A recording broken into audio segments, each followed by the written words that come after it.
Hola y bienvenidos a mi canal de YouTube una vez más. Hoy tenemos el caso de Tammy Rae. Este es uno de esos casos que parecerá desde el comienzo feo. Ya vieron el título, claro, pero después se pone aún más raro cuando el principal sospechoso intenta acusar a la persona más inesperada. Ahí arriba, en el que está en pantalla, pueden ver el resto de mis casos. Acá abajo tienen mis redes sociales por si quieren seguirme en alguna de ellas.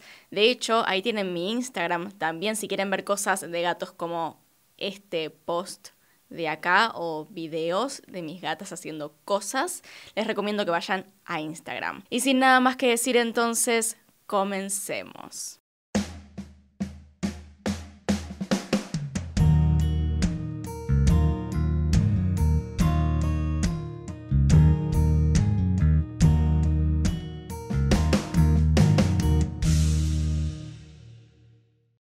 Ella era Tamara Tammy Donnell Burns de Rae. Nació el 15 de junio de 1964 en Wyoming, Estados Unidos. Tammy nació y creció en la ciudad de Lander, en Wyoming, Estados Unidos. Era hija de Donald y Bonnie Burns. Además tenía dos hermanas llamadas Holly y Raquel. La infancia de Tammy transcurrió sin ningún problema. Era una niña muy activa, le gustaba salir a jugar al aire libre con sus hermanas y amigos. Su padre Don recuerda que Tammy solía ver a los niños a quienes dejaban de lado o molestaban, a los más nuevos y los protegía. Es decir, se hacía amiga de ellos. Llegada a la adolescencia, asistió a la Lander Valley High School, donde no tuvo mayores dificultades. En lo que más destacaba en la secundaria eran las actividades físicas, más específicamente en el equipo de vóley. Su familia la describe como una persona muy honesta. Si le preguntabas algo, ella respondía sin filtros lo que pensaba. Luego de graduarse de la secundaria consiguió una beca deportiva para la Central Wyoming College, donde participó del equipo de vóley. Estuvo en la universidad durante 2 años, pero finalmente decidió tomar otro rumbo. A partir de aquí comenzó a mudarse de ciudad en ciudad, pasando por varios trabajos. En un principio eran ciudades dentro del estado. Pasó por Casper y Cheyenne, trabajando para locales de ropa, y luego empezó a viajar por distintos estados. Primero fue a California, donde trabajó en una tienda de ropa femenina durante un par de años, y luego se mudó a Billings, Montana, donde vivía y trabajaba también su hermana Raquel. Es aquí, a principios de los 90, que conoce a Brad Rae, 5 años mayor que ella. Él era compañero de trabajo de la hermana de Tammy y fue, de hecho, ella quien los presentó. Eran bastante opuestos. La familia de Tammy la describe como una chica muy social y carismática, mientras que Brad era un poco más tímido, menos sociable en general. Tammy y Brad quedaron rápidamente enamorados, o al menos eso creían, y la relación avanzó mucho en muy poco tiempo. En menos de 1 año, Tammy quedó embarazada. Antes de que nazca su hija, Tammy y Brad se casaron y en el año 1993 finalmente nació Hailey. Para todos los demás, la familia de Tammy parecía una familia ideal. Tammy estaba totalmente dedicada a la crianza de su hija. La alentaba a hacer todo tipo de actividades, sobre todo al aire libre, como ir de campamento frecuentemente. Hailey dijo en varias entrevistas que además de su madre parecía una especie de hermana mayor, que eran muy unidas. De su padre dijo que era una persona más reservada y un poco distante, pero que siempre se involucraba en la crianza y las actividades que hacían en familia. En la mayor parte, como les digo, parecían una familia común. Hailey dice que la mayor parte del tiempo que pasaba con su padre Brad era cuando la llevaba los fines de semana a su trabajo en Walmart.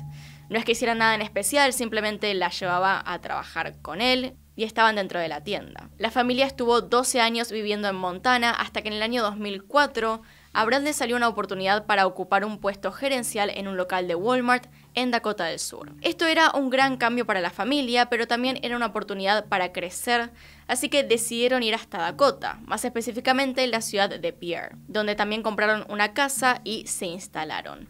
Todos se adaptaron bien a la nueva ciudad, sin embargo, el matrimonio estaba ya bastante desgastado.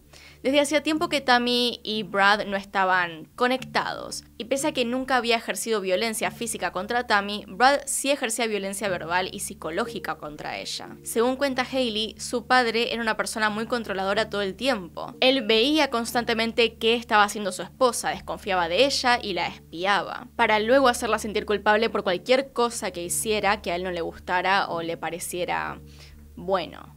Al llegar a Pierre, Tammy obtuvo un empleo en un Kmart en la sección de calzados. Un Kmart es como un Walmart, sería básicamente la competencia. Allí a finales del 2005, y de hecho unos meses antes de los hechos, conoció a Brian Clark, un compañero de trabajo con quien comenzó una relación extramatrimonial. Hay que aclarar también que Brian también estaba casado en ese momento. Voy a hacer un paréntesis acá porque claramente los nombres son muy parecidos. Para evitar confusiones, Brian es el novio / amante de Tammy y Brad es el esposo. Volviendo al caso. Unas semanas antes de los hechos, Brad se enteró de la relación que estaba teniendo Tammy con su compañero de trabajo. Él quiso luchar por el matrimonio, se podría decir, y le propuso a Tammy recomponer la relación, pero Tammy ya no quería seguir casada con él y le dijo que quería el divorcio. Decidieron decirle también a Hailey que se iban a divorciar sin darle demasiados detalles al respecto. Es bajo este contexto que pasamos al día de los hechos.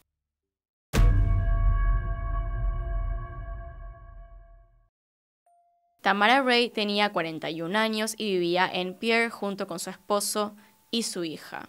Según Hailey, hacía una semana sus padres le habían comunicado que se iban a divorciar.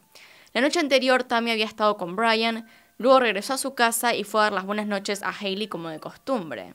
A la mañana siguiente, cuando Hailey despertó, vio a su padre y le preguntó por Tammy. Él le dijo que estaba en su habitación durmiendo. Tammy y Ray dormían en habitaciones separadas. Pero cuando Hailey fue a despertarla, se sorprendió al no ver a nadie allí. Le dijo a Brad lo que pasaba y este le dijo: seguramente tu madre se fue con alguno de sus novios. Hailey, sin entender mucho qué estaba pasando, fue llevada a la escuela por su padre, cuando normalmente era Tammy quien lo hacía. Y antes de bajarse del auto, él le dijo: no le digas a nadie que tu madre no está. Es un asunto personal. Pronto todos los amigos y familiares de Tammy comenzaron a notar su ausencia. Sus padres, a quien Tammy llamaba religiosamente todos los días, por las mañanas, esa mañana no recibieron ningún llamado. Así que intentaron comunicarse con ella a su celular y al teléfono de la casa, pero nadie contestaba. Finalmente decidieron llamar a su lugar de trabajo, donde debía presentarse a las 10 de la mañana para cumplir con su turno. Allí los atendió Brian, a quien los padres de Tammy ya conocían y sabían de su relación con ella. Este les dijo que Tammy no se había presentado a trabajar y comenzó a preocuparse. Quien llamó al 911 para reportar su desaparición no fue el esposo de Tammy, con quien vivía, sino su amante Brian. Él tenía cierta preocupación por la seguridad de Tammy e inmediatamente pensó que había foul play o juego sucio, es decir, estaba casi seguro que alguien la había hecho desaparecer. Toda la situación era extraña, ya que había llamado tan solo una hora después de que Tammy no se presentó a trabajar. Lo raro de todo esto es cómo estaba tan seguro de que algo le había pasado. Y también era el amante de una mujer casada, estando él casado. En ese momento no le importó demasiado que su esposa se enterara y le contó al operador todo lo que sabía. 911, where's your emergency? I need a missing persons report. Okay. I'm Brian Clark. Who's missing? Tammy, Rhea, foul play could be suspected here. And why do you think that, sir? Me and her have been having an affair. Apparently her husband has found out about it. Hopefully this is discreet. Okay. Would you like to come out to the police station and file that report so you can talk to an officer? Yeah, I don't know what to do here. Él le dijo a la operadora del 911 que quería presentar un informe de desaparecido. El nombre de la persona que estaba desaparecida era Tammy Ray. Además, contó que estaba desaparecida desde la noche anterior a las 5 en punto. Y recordaba que traía puesta una campera negra de cuello alto. Entonces, el operador claramente le preguntó por qué pensaba que estaba desaparecida. Y él le contó que ella y él tenían un romance y que su esposo lo había descubierto. Dijo: esperemos que esto sea discreto, pero ella y yo hemos tenido una aventura y aparentemente su esposo se enteró y ella desapareció a las 5 en punto de anoche. El nombre de la persona que le parecía sospechosa era Brad Ray. La policía se hizo presente en la casa de Brad y Tammy para investigar la desaparición. Apenas llegaron al lugar, los investigadores notaron a simple vista varias cosas que los alertó inmediatamente. Primero que nada, la casa parecía estar vacía. Tocaron el timbre y nada pasaba, nadie iba a la puerta, así que decidieron dar vueltas por el lugar y terminaron en la puerta del garage mirando por una ventana. Desde ahí se dieron cuenta de que había dentro un auto estacionado, un Dodge Durango. En el garage de la casa estaba entonces el auto de Tammy y cerca de este, en el piso, había un gran charco de sangre seca que desde lejos parecía una mancha marrón, pero que por supuesto desde el principio supusieron que era algo más que una simple mancha. Fueron entonces a buscar a Brad a su trabajo. Al principio estaba sorprendido por la visita, pero comprendió la situación y acompañó a los detectives para que miraran la casa. Dentro no parecía haber mucho fuera de lugar. Lo más llamativo, aparte de la mancha marrón que sí terminó siendo sangre, era el olor a limpieza que había en el garage, como si alguien hubiese estado limpiando el lugar recientemente. El problema vino cuando decidieron ver más de cerca aquella mancha de sangre y descubrieron que había sangre cayendo desde dentro del auto. Es decir, no estaba solamente en el suelo, no es que había quedado algún residuo, sino que todavía estaba fresca cayendo desde el auto, a tal punto que los detectives han descrito el ruido del goteo. Desde ahí entonces decidieron pedir una orden de allanamiento, con lo cual podrían revisar el garage como la posible escena de un crimen. Dentro de la casa entonces, una vez que comenzaron con el allanamiento, encontraron las pertenencias de Tammy. Su bolso, identificaciones, billetera, celular, todo estaba ahí. Con lo cual sería difícil que hubiese decidido irse a algún lado. O como le dijo en un principio a su hija Brad, irse con uno de sus novios. Lo que más sorprendió a los investigadores es que no hallaron más rastros de sangre dentro de la casa. Aunque habiendo notado el olor a lavandina y productos de limpieza, pensaban que la escena del crimen podía haber sido lavada y con ella gran parte de las evidencias. Cuando le preguntaron a Brad por Tammy y cuándo fue la última vez que la vio, este les dijo que no la veía desde la noche anterior y que no sabía dónde estaba. Que cuando había llegado por la noche a su casa después del trabajo a eso de las 10 p.m, ella ya no estaba y su hija dormía en ese momento. Los investigadores podían ver que ambos dormían en camas separadas y podía ser que no se hubieran visto la noche anterior. Sin embargo, ese gran charco de sangre en el piso era motivo más que suficiente para llevarlo a la comisaría para hacerle un interrogatorio. Mientras tanto, fueron a buscar a Hailey al colegio, ya que también debían hacerle preguntas al respecto. Ella les contó todo lo que pasó aquel día por la mañana, que vio la cama hecha, como si nadie hubiese dormido ahí. También vio el teléfono de su madre todavía en el cuarto. Además contó a los detectives que su padre le había dicho durante el desayuno, casi de sorpresa, que su madre tenía un novio y que la había pasado a buscar durante la noche, que posiblemente siguiera con él. Así como llegaron, los oficiales se fueron otra vez dejándola en la escuela, sin saber qué había sido de su madre. Y si lo que decía su padre era verdad y si había ido con su novio unos días. Tuvo que quedarse con todas esas preguntas que le iban pasando por la cabeza en la escuela, con la promesa de que los detectives seguirían investigando.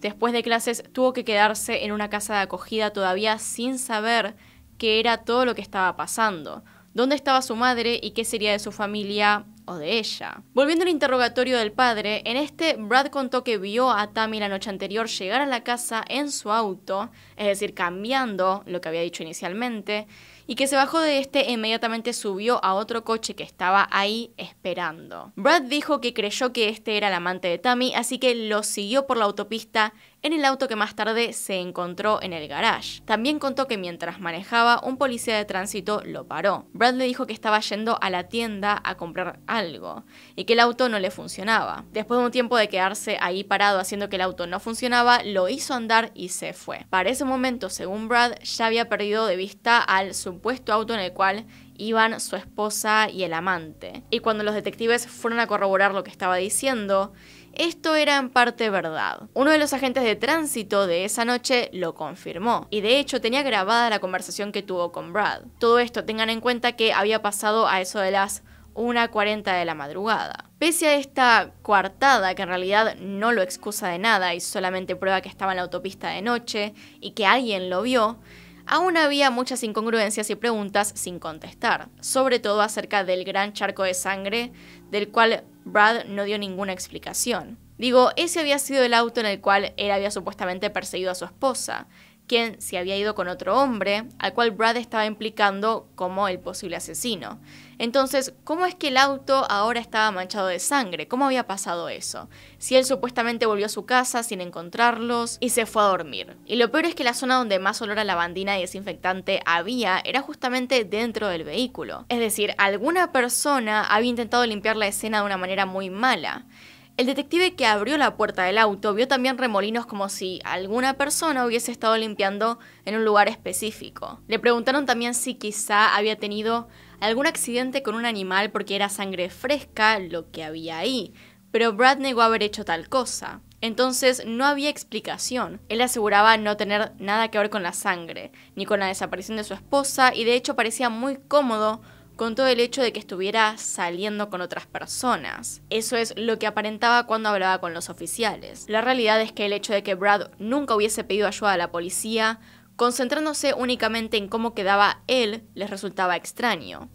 Brad había dicho que pensaba que volverían a estar juntos y que nunca le había hecho daño. Dijo esto aunque también, según él, dormían separados desde hacía años, así que ¿en qué momento pensaba que iban a volver a estar juntos? Sin embargo, todavía no habían encontrado el cuerpo de Tammy y no tenían mayores pruebas contra Brad, más que todas las incongruencias que seguía diciendo, que no son pruebas ante un juez, por lo que comenzaron las investigaciones enfocadas en encontrarlas.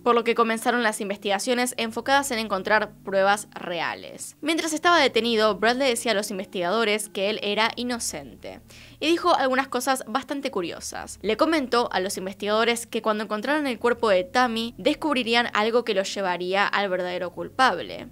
Dijo ADN o algo como eso. Entonces esperaba que encontraran el cuerpo de su esposa para que pudiera liberarse. Y no se tardó demasiado en encontrar el cuerpo de Tammy. Desde el primer momento la búsqueda por el cuerpo fue extensa.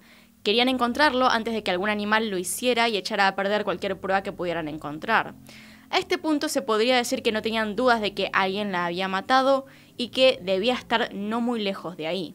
Querían dar respuestas a la familia, a Hayley. A los 2 días de la desaparición, un helicóptero en el último rayo de sol disponible volaba sobre un terreno remoto a unos 16 kilómetros de la ciudad. Ahí se encontró desde esa perspectiva un cuerpo. Después se comprobó que era en efecto el cuerpo de Tammy. Este estaba desnudo y mirando hacia arriba. Además, estaba entre unos arbustos, aunque realmente no se sabe si querían ocultarla, si esto fue a propósito o simple casualidad. La encontraron además en el minuto final, ya que después nadie iría a ese lugar con frecuencia. La temporada de caza había terminado y hasta octubre no se acercaba gente a esa zona. Cerca del cuerpo se encontraba un cuchillo. Más tarde se determinaría que esta era el arma homicida. Y también al costado se hallaron unos guantes de látex. El estado del cuerpo, el hecho de dejarla sin ropa, parecía ser para avergonzarla. El ataque además había sido claramente con mucho odio. El cuerpo fue llevado para hacerle una autopsia y esta reveló que la víctima fue apuñalada en reiteradas ocasiones. En algunas fuentes dicen que fue 36 veces, en otras 40 y otras 60. El tema es que esto representa mucha violencia. Presentaba además varios cortes, golpes y un corte mayor en la garganta. Según los expertos forenses, el ataque que sufrió Tammy fue muy violento y con mucha saña. Presentaba cortes que llegaban hasta los huesos en algunas partes. Mientras tanto, el padre de Tammy, Don Burns, estaba llegando a Pierre de un viaje de 10 horas. En ese momento, mientras él estaba llegando a la ciudad, es que lo llaman para darle las noticias. Cuando descubrieron el cuerpo, Brad esperaba la evidencia que lo exonerara, pero los forenses no encontraron nada. Entonces, un día llegaron por correo 4 cartas idénticas hechas a mano, dirigidas a la policía y a los fiscales. Estas estaban sin firmar y las cartas implicaban a Brian Clark. Se suponía que estas cartas eran de un primo de Brian Clark, el novio amante de Tammy, básicamente afirmando que su primo Brian fue a él y le admitió haber asesinado a su novia. Las cartas decían que Tammy fue víctima de una agresión sexual mortal y que se había dejado una prueba vital, un condón o preservativo como le decimos acá. Tenían que buscarlo en el cuerpo. La carta parecía haberla escrito el mismo Brad, pero esto era imposible ya que se encontraba detenido en una celda, y la carta fue enviada desde una oficina postal fuera de la cárcel. Igualmente los investigadores ordenaron hacer una nueva autopsia donde encontraron efectivamente un preservativo usado en la cavidad anal. Este fue llevado para realizarle pruebas de ADN, pero las muestras estaban muy deterioradas y no arrojaron ningún resultado. Brian fue investigado, pero realmente no había ninguna prueba contra él. Tenía una coartada sólida. De hecho, fue el primero en tener que declarar debido a su curiosa llamada al 911. La policía le dijo casi inmediatamente que fuera a la estación y ahí comenzó a contar todo. En ese momento, al principio de la investigación, les contó que había estado con Tammy la noche anterior a su desaparición, pero que luego volvió a su casa.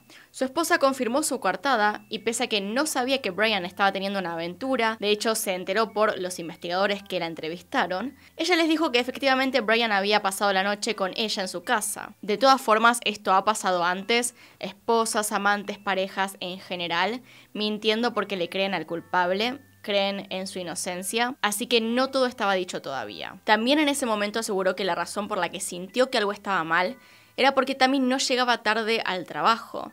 No era algo que soliera hacer y él lo sabía porque trabajaba con ella. Entonces, cuando su familia llamó, temió lo peor.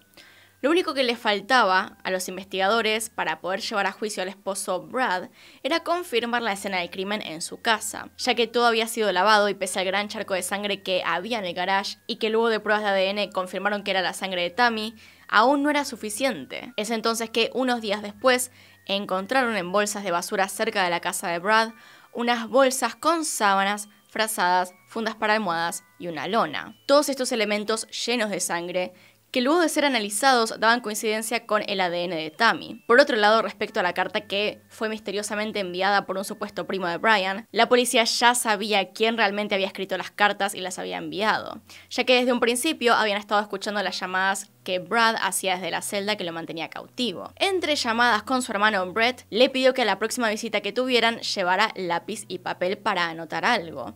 Sabiendo esto, los oficiales decidieron grabar la visita y en ella Brad le decía a su hermano que tenía que mandar unas cartas. Escribió en el papel y dijo: envíalo a esos nombres, una copia cada uno. Y hay una razón detrás de esto. ¿Ves a dónde voy con estas cosas? Mientras estaban de visita, Brad escribió una carta y la acercó al cristal que estaba entre los dos e hizo que Brett copiara esa carta. La carta, el preservativo, todo demostraba que Brad tenía la intención de incriminar al amante de Tammy desde un principio. Y claro, los oficiales les había dicho que no conocía el nombre del novio de su esposa, pero en realidad sí lo hacía. Sabía muchas cosas acerca de su vida y lo tenía todo planeado. Finalmente, con esto imputaron oficialmente a Brad Ray como sospechoso por el homicidio de su esposa, Tamara Ray. Dentro de todo, este hombre no era el esposo ideal y la familia de Tammy desde un principio sospechó ligeramente de él. Sus declaraciones, una vez terminado todo este proceso, fueron que si bien no se veía violento, al menos Raquel y Bonnie no lo veían así, pero sí lo notaban un poco posesivo, lo cual a veces se puede percibir como si fuese demasiado cariñoso. Raquel, la hermana de Tammy, ha dicho que no se le despegaba ni un segundo. La invitaban a la casa para verse, hablar un poco, pero él siempre iba con ella. No dejaba a las hermanas siquiera hablar a solas ni un minuto. Tammy no tenía un momento personal con su familia porque él no se iba nunca. Bonnie lo describe como siempre estando encima de ella. Fue justamente cerca de la desaparición de Tammy que ella pudo ir a la casa de su familia sola para festejar Navidad y tener el espacio personal suficiente como para hablarles acerca de que quería irse, de que quería el divorcio. En aquel momento ella se veía muy feliz, estaba planeando quedarse en la casa con su hija y buscar un trabajo de tiempo completo para no depender de él. Claramente a Brad nunca le gustó la idea y lo que esto implicaba. El juicio finalmente llegó en el año 2007 y duró alrededor de un mes. La hipótesis de la fiscalía era que Brad Ray asesinó a su esposa en la madrugada del 8 de febrero. No solo esto, sino que el homicidio fue planeado y premeditado. Las pruebas eran, por ejemplo, el uso de una lona para evitar que la sangre se esparciera y manchara otras cosas, y que además planeaba desde el principio inculpar a Brian. Para todo esto, siguió a Tammy y a Brian cuando tuvieron relaciones y esperó a que Brian tirara el profiláctico que usaron. Y luego de asesinar a Tammy, lo introdujo en su cuerpo. Un verdadero demente. Por su parte, Brad, quien ya no podía intentar inculpar a Brian ya que no había ninguna evidencia en su contra, en un intento desesperado no se le ocurrió mejor idea que acusar a su propia hija como la autora del crimen, a su hija que en ese entonces tenía 12 años. 12. Claramente eso causa intentar buscar maneras en las que pudiera o no haber pasado tal cosa. Y para empezar, examinando desde la autopsia, eso es imposible.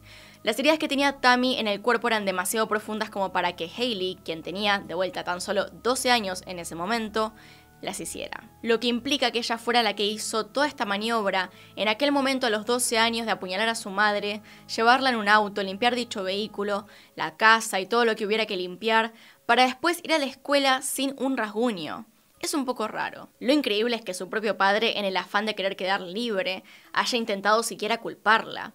Evidentemente no le importaba a nadie de su familia, solamente él y la venganza. Como era de esperarse, esta acusación casi que ni fue tomada en cuenta por el juez ni el jurado y finalmente Brad Ray fue hallado culpable por el homicidio en primer grado de Tamara Burns DeRay y condenado a cadena perpetua. A día de hoy, Brad Ray sigue cumpliendo su condena en prisión. Por otro lado, Hailey, la hija de Tammy, se volvió activista por los derechos de las mujeres y mujeres en situación de violencia de género. Da charlas TED por todo el país contando su historia y, según ella, siendo la voz de su madre. Y alienta y brinda ayuda a víctimas de violencia de género, participando en distintas ONGs dedicadas a estas causas. Así que hasta acá llegamos, este es todo el video. Pero déjenme contarles algo acerca de cómo hago casos. En algunos me encuentro con que existen documentales o entrevistas que no puedo ver porque mi país no tiene los permisos para transmitirlo. A muchos suele pasarles esto con Netflix. No pueden ver cierta serie, cierta película que antes estaba o incluso documentales que deberían estar pero no se encuentran. Eso es usualmente porque sí los tiene la plataforma pero para otros países. La forma en la que logro acceder a todo este otro material desde Argentina es a través de NordVPN, un programa que te permite cambiar tu ubicación a cualquier parte del mundo que quieras, desde donde quieras.